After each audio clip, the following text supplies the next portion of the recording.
Anos atrás, quando eu ainda trabalhava como advogado especializado em litígio judicial e era bem sucedido materialmente, mas pouco versado no caminho que leva à paz interior, li um livro chamado O Homem é Aquilo que Ele Pensa, de James Allen.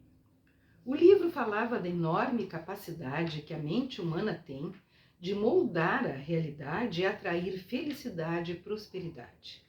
Mencionava também o poder das palavras e da linguagem que usamos no dia a dia na criação de uma linha de pensamento mais iluminada. Fascinado, passei a ler mais e mais literatura de autoajuda. Fui descobrindo a importância das palavras em nossa comunicação diária, tanto com os outros como com nós mesmos, e o profundo impacto que elas podem ter na qualidade de nossa vida. Essa descoberta fez com que eu ficasse atento ao diálogo pessoal que todos mantemos interiormente a cada minuto, de cada hora, de cada dia, fazendo a promessa de melhorar o conteúdo do que eu dizia para mim mesmo. Esse é um trecho do texto de número 11, intitulado Converse Consigo Mesmo, que está neste livro que apresento a vocês, chamado Quem Vai Chorar Quando Você Morrer, da autoria de Robin Sharma, editora Versos. Robin Sharma é um dos mais respeitados especialistas em liderança do mundo. Ele se dedica à missão de ajudar a organizações a desenvolver nos funcionários o dom de ser líder. Entre alguns de seus clientes estão a Microsoft, a FedEx, a IBM, a NASA e a Unilever. Este é um livro de autoajuda. Muitas pessoas não gostam desse tipo de livro porque dizem que ele fala o óbvio. No entanto, algumas vezes é justamente do óbvio que estamos precisando. Por isso, trago a sugestão deste livro para aqueles que gostam de livros de autoajuda. E vou ler alguns trechinhos que me chamaram a atenção. Uma vida significativa é feita de uma série de pequenos atos diários de decência e de bondade, que quando somados no final, resultam paradoxalmente em algo grandioso.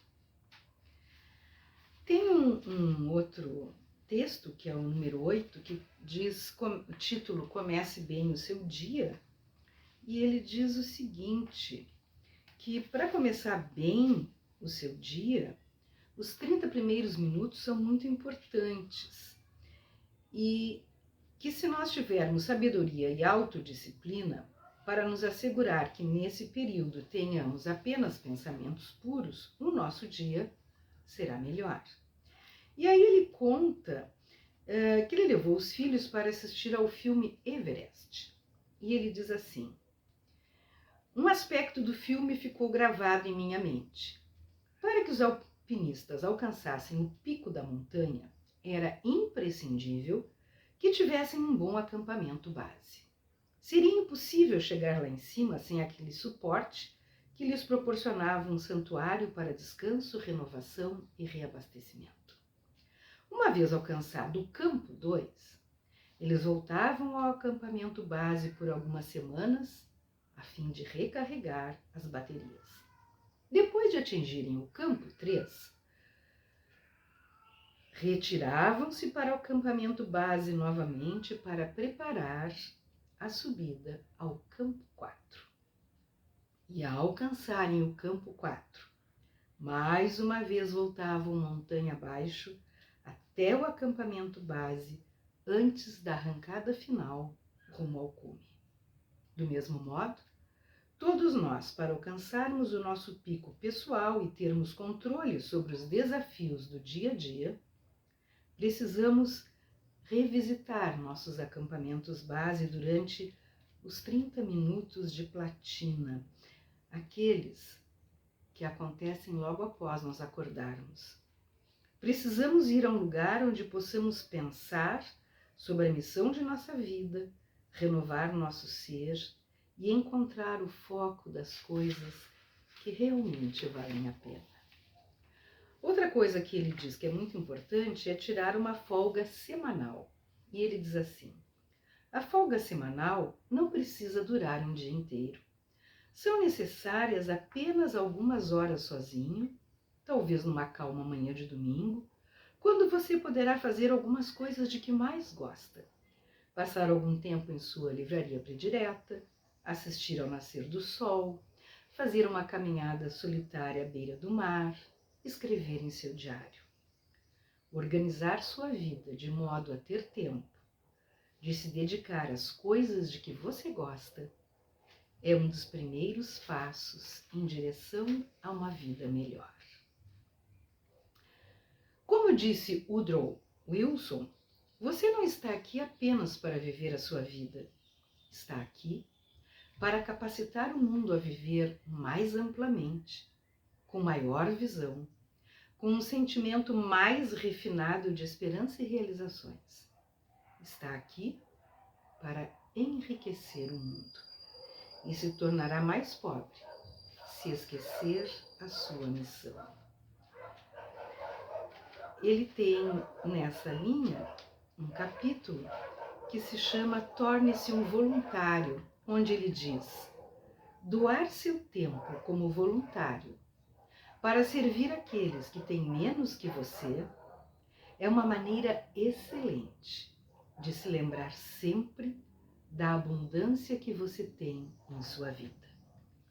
O médico francês Albert Schweitzer observou: não sei qual será seu destino, mas uma coisa eu sei: só serão felizes aqueles entre vocês que tenham procurado e encontrado um meio de servir. O trabalho voluntário lhe dará a oportunidade de ajudar outras pessoas e restituir o que deve àquelas que o ajudaram. Mais uma partezinha muito importante. Uma das maiores necessidades humanas é ser compreendido e tratado com carinho e respeito. Entretanto, nestes dias corridos em que vivemos, muitos acreditam que ouvir significa apenas esperar que o outro pare de falar. E, para piorar as coisas, enquanto o outro está falando, muitas vezes já ficamos pensando na resposta que vamos dar, sem tentarmos entender o que realmente estamos ouvindo. Demonstrar empatia para com a pessoa que está falando prova que você se interessa pelo que ela está dizendo e se importa com ela como pessoa. Quando você passa a ver as coisas pela perspectiva do outro, você se liga a essa pessoa profundamente e constrói um verdadeiro e longo relacionamento. Já no finalzinho do capítulo Mantenha a Calma, ele diz assim, que o poeta alemão Goethe teria dito o seguinte: trate as pessoas como se elas fossem o que deveriam ser e ajude-as a se tornarem o que elas são capazes de ser. Mais uma frasezinha legal, diz assim, que nós devemos tirar pequenas folgas naquela ideia já tratada antes, né, de tirar uma folga semanal e que a folga não precisa ser um dia inteiro, né?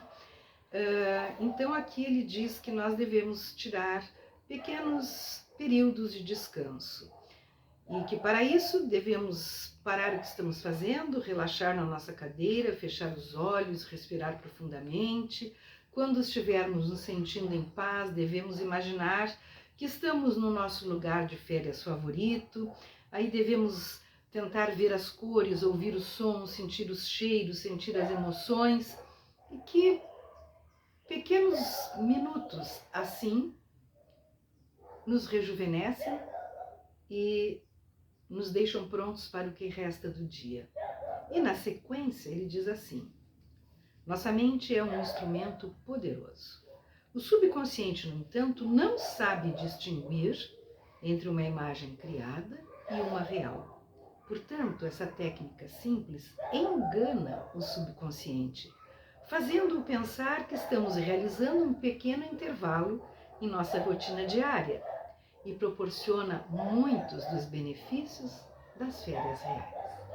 Então, para aqueles que gostam de ler autoajuda, eu trago hoje a sugestão do livro Quem Vai Chorar Quando Você Morrer, da autoria de Robin Sharma, editora Versos. Boa leitura!